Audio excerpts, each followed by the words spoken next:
Would Marcelo Bielsa have kept them up this season? We don't quite know, and we'll never know now. And now if Jesse Marsch doesn't keep them up, it'll be, well, it was the wrong decision. Hello and welcome back on Debatable on 11 Football with me, Fabrizio Romano, as every single week discussing football, transfers and many other stories in football. And today I have the big pleasure to be joined by former Manchester City and Leeds defender Danny Mills. Danny, how are you? I'm very well, thanks. Delighted to join you. My pleasure, Danny. Really, thank you for joining us and super happy to discuss football with you. And as always, we start here on Debatable with our statement. And our first statement today is football needs to do more to care for its players. This is our statement. And so a lot of people will say that football players are paid well to do a job that many would love to do and this kind of stuff. But what is your point of view on the stresses that a football player normally lives every single day, and what is your point on our statement? I don't want to diminish mental health in any way, shape or form, but I think, and my views maybe conflict with some people's and possibly the general population. I'm very, very sympathetic. People that have serious mental health issues, it's a real problem, and life is a real struggle for those people. When we talk about mental health issues in sport, I think the lines can become very, very blurred. The pressures of being an elite sportsman, an elite athlete are supreme.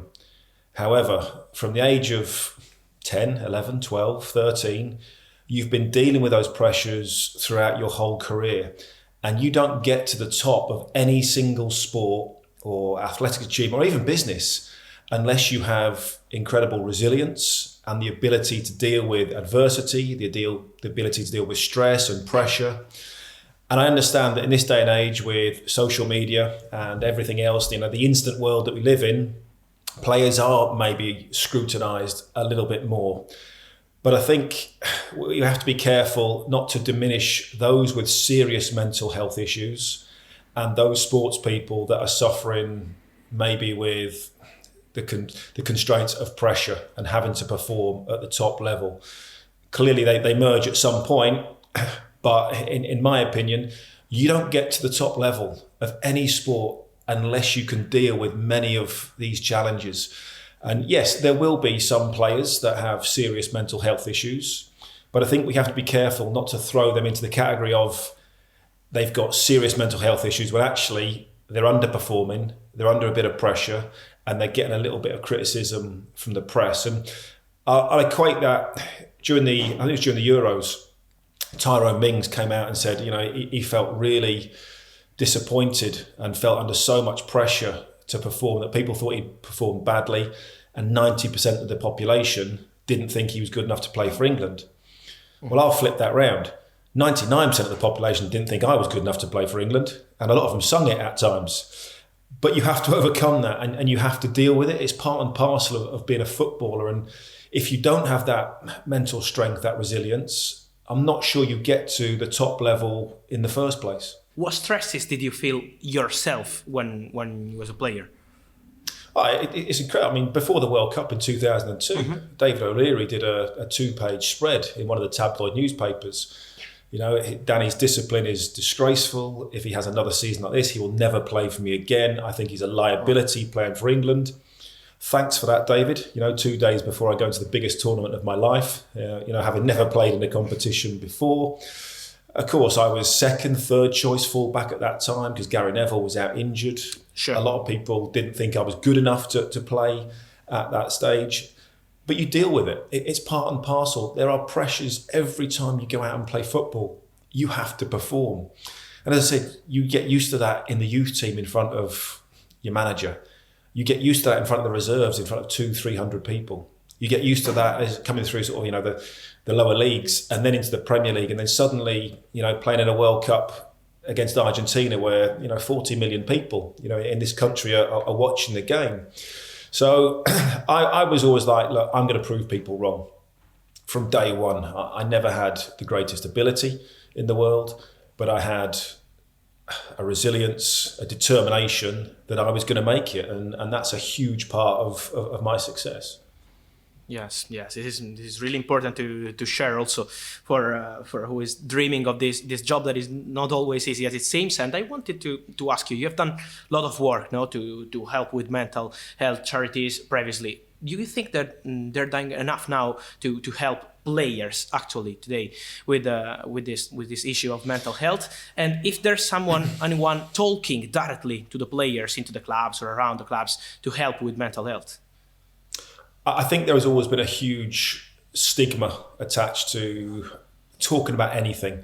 In a world that I worked in, testosterone fueled, young men, huge egos, a lot of pride. Any sign of weakness, no matter what it was, and I feel sad or I feel uncomfortable with this. Any sign of weakness was picked on, and a wedge was shoved into that crevice and opened as wide as possible because you were seen as mentally weak.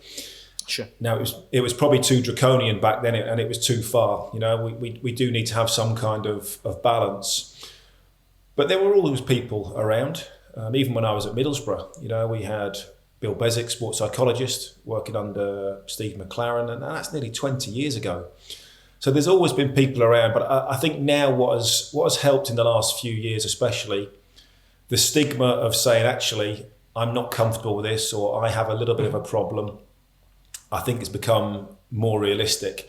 For instance, when I was coming through the system, I was always one of those players, when you'd often see, this player's not going to have a move because his wife doesn't want to move, or because his family doesn't want to move. I was like, come on, if I say we're moving, we're moving. And then I got to about sort of mid to late 20s and had a wife and children. And then, no, actually that did become quite important. And actually that wasn't me being weak. That was me looking after my family. But if you said that to people, in the early days, when I was playing, they go, oh, you're not standing up to your wife, you're getting henpecked, you're getting bullied by this, all those type of things. So you tended not to say something. Or if you were, obviously I lost a child while I was playing at Leeds. I just dealt with that. I dealt with that internally. I spoke to a couple of close friends. Nigel Martin was my roommate, and let him know. And the players didn't really say anything, but they didn't say anything positive either. So there was no negative, there was no positive. You were just left to deal with it. No, none at all. I was left to deal with that on my own, which was fine. I was able to do that, but other players aren't. But I think now, if there are any sort of issues in your private life or whatever it might be, people are much more open. And I think we look after the whole person now, and we see these players, or clubs see players as a person, not just as a player and as a commodity most of the time. I think they've realised that you've got to look after the whole person, not just the person on the pitch. Yes, this is a very, very good and important point. And also wanted to ask you about what happened last week, because football was accused of not caring for its players after coach injury in Leeds United game with Man United. But Leeds were saying that they were following the protocols. So you think maybe we need to change the rules, or also common sense need to play a part in this kind of situations? There is always going to be pressure applied. Managers have always put pressure on players. Managers have always put pressure on physios, to be fit. Did I play with injuries? Yes, of course I did. And the manager would say, look, can you play? Have an injection, have this, play, get through it, do what you can. You're also fearful that if you didn't play, you would lose your place and you drop out of the team and those types of things. So there's always been those types of pressure. But I think what we now understand is, especially with head injuries, it's serious. And we've got to be very, very careful. I remember playing back in the day, I think Norwich played Manchester United. Andy Johnson was in the wall, got hit with a free kick, fell over, and then ran up the other end of the pitch and wanted to take a throw in. But actually it was a corner to Manchester United. It was just sparked out, gone, and I think he missed about 3 months, after that with serious injuries. I think with head injuries, we have to be very, very careful. I think we're always learning more about, the brain and how it is affected when you take a knock. And I think there needs to be stricter protocols put in place, and it needs to be independent, because a club is all. Let's for example, Phil Foden goes down with a head injury, and you need a goal in the last 10 minutes of the game. Of course, the manager and player is going to be leaning towards leave him on, keep him on the pitch just in case. So I You're think right. there needs to be, especially sort of Premier League level and high level, maybe an independent doctor to say, no, he needs to come off like they do in rugby, for a head assessment for 10, 15 minutes. He needs to be checked out properly. You can make a temporary sub, in that time. But if it's independent, it's not a problem, because I think the worry always is someone will go down with a fake head injury. Again, like we saw in rugby, with Bloodgate and those types of things. And yes, it probably would happen at some point, but you're talking about one incident in forever. Yes. I think the right thing to do is to have an independent doctor, at the grounds to make sure that when there is a head injury, it's dealt with in the correct way. Because often the symptoms, the effects are delayed by 5, 10, 15 minutes and even later.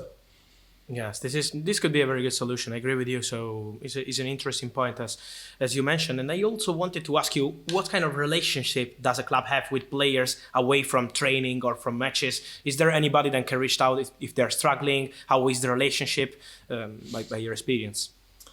I think it's a lot better now. Of course, you now have player liaison or several player liaison officers, obviously with a lot of multi-languages, multinationals coming into different football clubs. There is somebody dedicated to looking after these players, to help them with family life, with everyday life, whatever it might be, houses, shopping, all those types of things. I still don't know. There are welfare officers in and around the football club. I still think there's a little bit of a stigma to go and see those people. I think this is now, it depends on the type of manager that you have and how approachable the manager is. And that's a skill in itself. And I think this is where the new modern day managers, and even some of the older ones, are becoming a lot more attuned to what they need.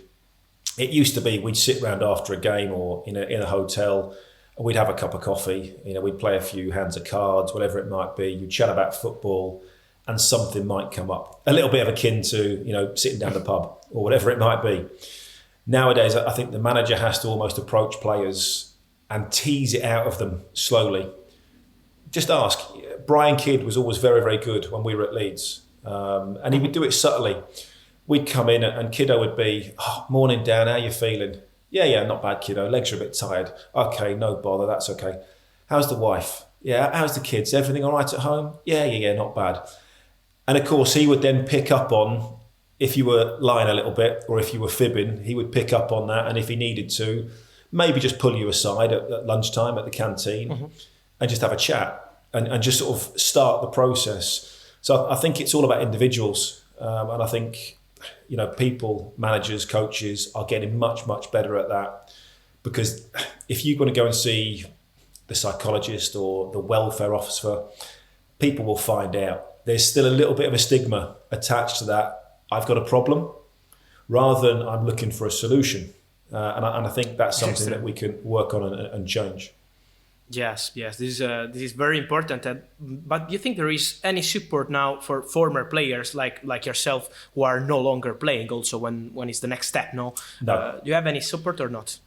No, I think it's poor. In all honesty, I think that the PFA is particularly unsupportive.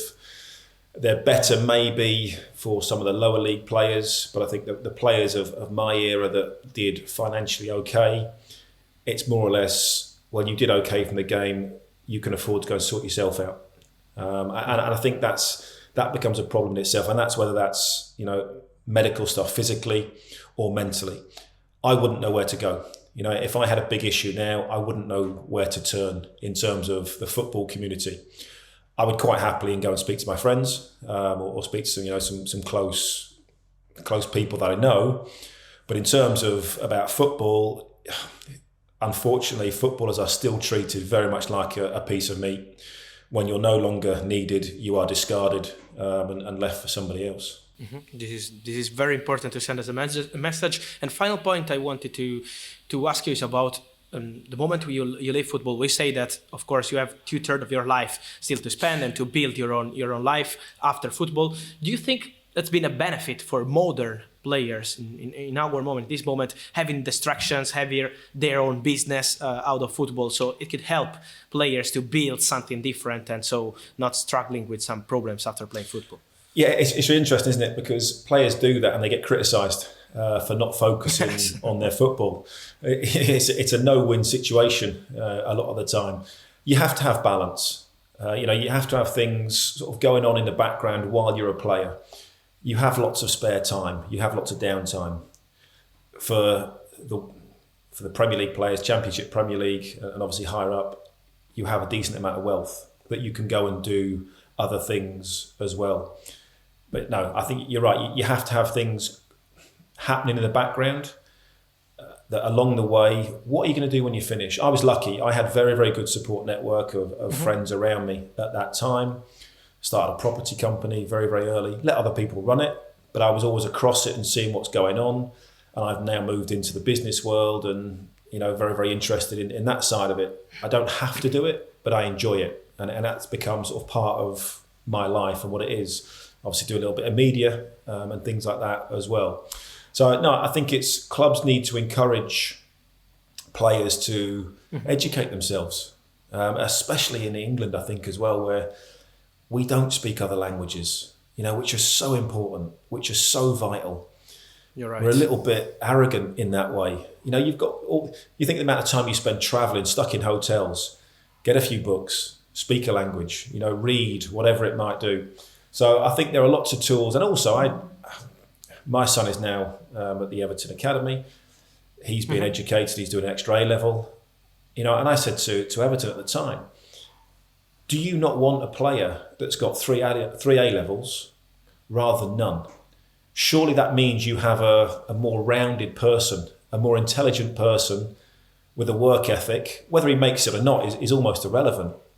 You want people to work hard, to be more educated, to be more intelligent, so they can manage finances, they can manage all these type of things. Because if they do make it, surely that means you get a better player at the back end of it. And they agreed with that. So I think it's starting to change, but I think that there still is a lot of it where once you become a footballer at 15, 16, everything else gets forgotten.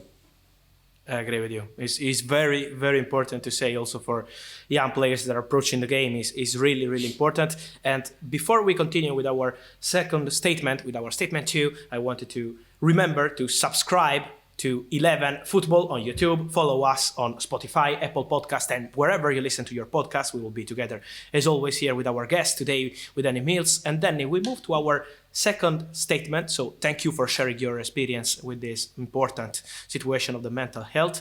Now we move into football, into Leeds United. You know the situation very well, you know the club very well. And our second statement is, it was the right, logical, but not emotional decision to sack Marcelo Bielsa. Leeds United were really in a difficult position. We know the feeling they had with Marcelo Bielsa, the feeling between the fans and Marcelo Bielsa, the respect that Leeds United have always shown to Marcelo Bielsa, and it was mutual. So it was a fantastic relationship, but at some points in football, you need to change. At some points, you need to trust your ideas, and now Leeds were really convinced that Jesse Marsch could be the right man to change the situation and to plan for something for the future. It's a long-term contract, so they're trusting him, and of course, they will respect Marcelo Bielsa forever. I wanted to ask you your point of view, because fans were a bit upset when they saw the statement with Marcelo Bielsa leaving the club. Do you think they could have handled it better, or what's your point of view on this? I think it's a very, very difficult situation, because Marcelo Bielsa is hero worshipped, and rightly so.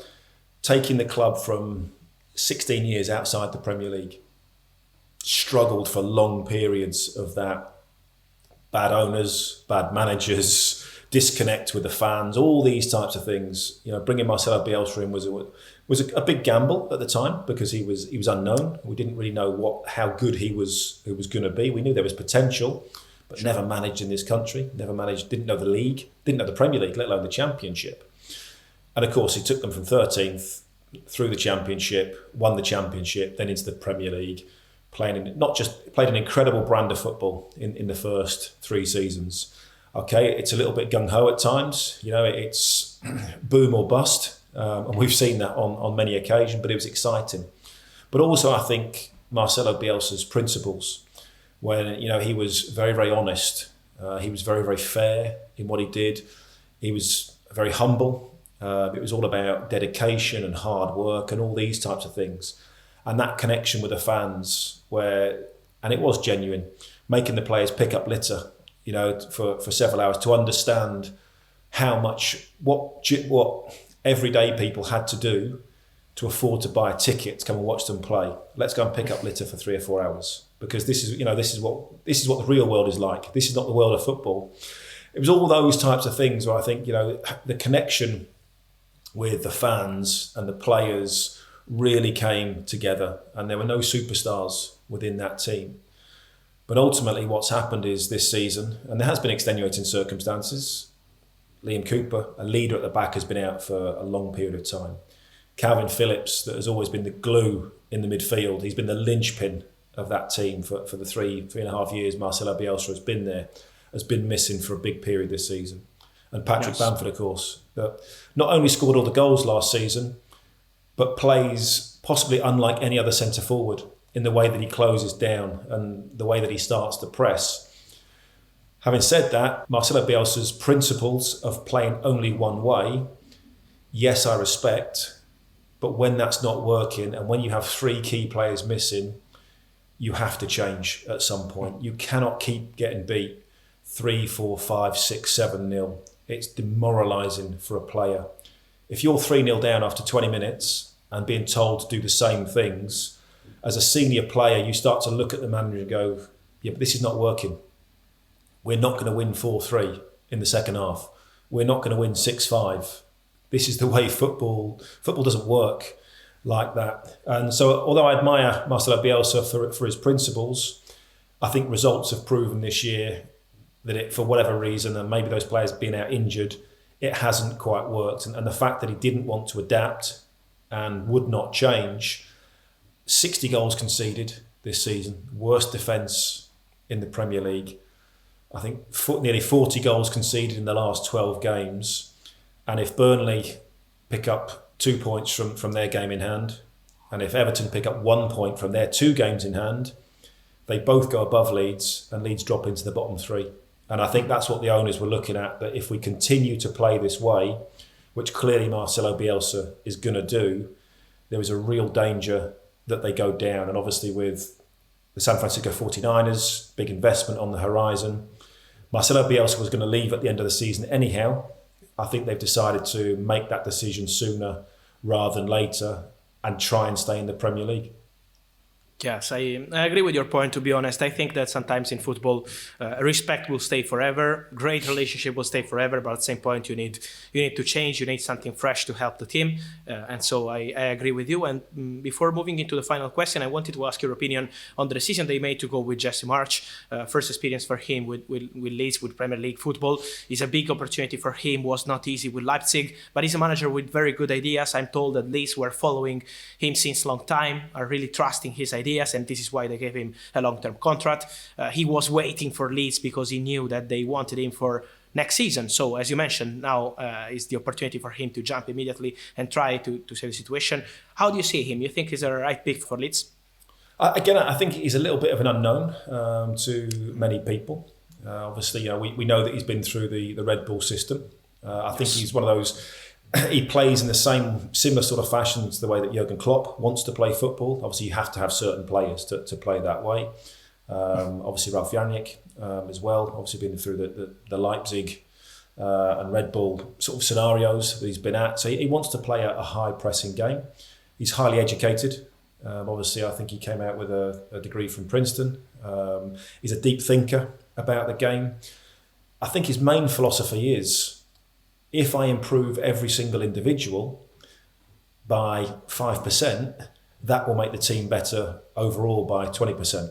So it's about improving individuals as much as anything else. So what he hasn't got, whereas most managers come in to a team that is struggling at the bottom, the first thing they normally say is, I need to get this team fit.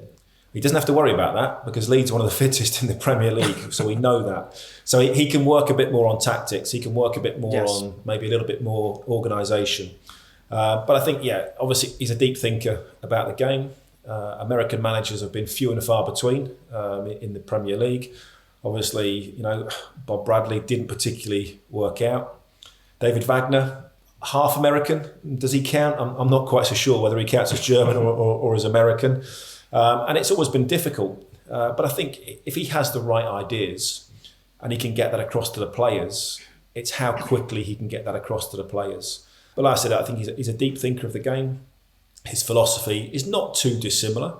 He still wants to play high tempo, high energy, high press. Be interesting to see who he brings in alongside him. Obviously, coaching staff, that's always vitally important. The only thing he hasn't got is time. There's only 12 games to go. And he's going to have to make an impact very, very quickly. Because once you slip into the bottom three, it's very, very difficult to get out of that. And if that happens in the next 2 or 3 games and you have to start looking up and going, how do we get out of this? That's when it becomes very, very difficult. I've been there. Because then what happens is you win on a Saturday and you come in the dressing room afterwards think, yes, we've got 3 points. And then you realise everyone else around you has won. And it's just one of those strange things that happen. So, yeah, he needs to start well.